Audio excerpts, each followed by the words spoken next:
Welcome back to the channel. In this video, we're going to be talking about whether road force balancing is actually worth it. Please excuse the fact my steering wheel is crooked. I had to swap the Heim joint on my track bar and it kind of screwed up the position of the steering wheel slightly, so I have to adjust the old drag link, but I'm waiting on the Ninja washers from Apex because you have to pry the old ones off in order to adjust it. So I had gotten these BF Goodrich KO3s back in January, and I loved everything about the tire except for the fact that I couldn't get them to balance. I tried conventional balancing 3 times at 3 different shops to try to get the tires to not wobble between 65 and 70, you know, and I'm usually okay with a little bit of wobble in a tire, especially if it's an all-terrain. It's like I can put up with that, but 65 and 70 is where I spend most of my time. That's the speed range I spend most of my time in with this vehicle, and it just got so bad that the steering wheel would be shaking, you know, not to the point of like death wobble, but it would be an obvious, you know, tire vibration. And so, you know, I had a couple of you folks suggest, hey, you should try road force balancing before you totally write these tires off, and I did at a shop in Seattle called Trueline Frame and Wheel. They are phenomenal, very professional, very quick.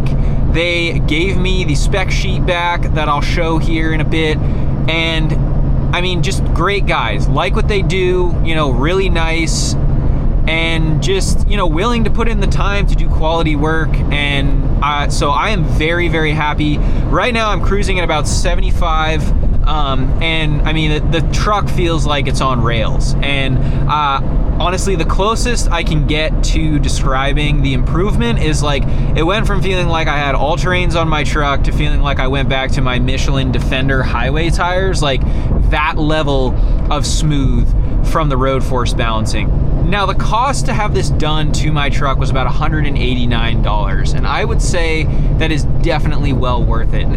If you're planning on keeping the same tires on your vehicle, you drive a lot of highway miles, maybe you have some all-terrains, like road force balancing is the way to go, and it completely fixed these KO3s. And, you know, now they're a tire that I would recommend. I think the only caveat is, you know, you're gonna have to have access to a place that can do road force balancing, because if you don't, they're gonna be wobbly pieces of shit. Now, the one thing I would say too about it is if you're not going to be driving a ton on the highway, or maybe you're just driving the truck around town and you don't have a vibration, then just going out and getting your tires road force balanced obviously doesn't make a lot of sense.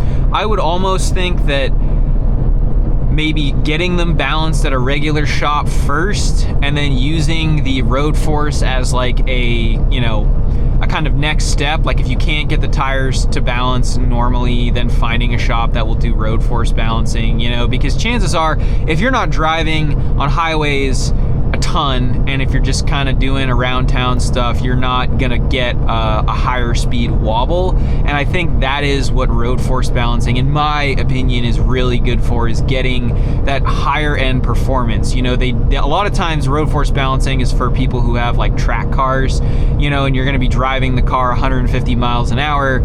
You don't really want your tires to be wobbling at 150 miles an hour, right? Anyway, that's my thoughts on it. I think it's well worth it.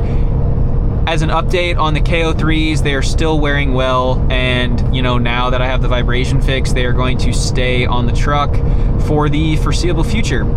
Thank you very much for watching this video. I appreciate you checking out the channel, and we will see you next time here on Power Stroke Maintenance. Cheers.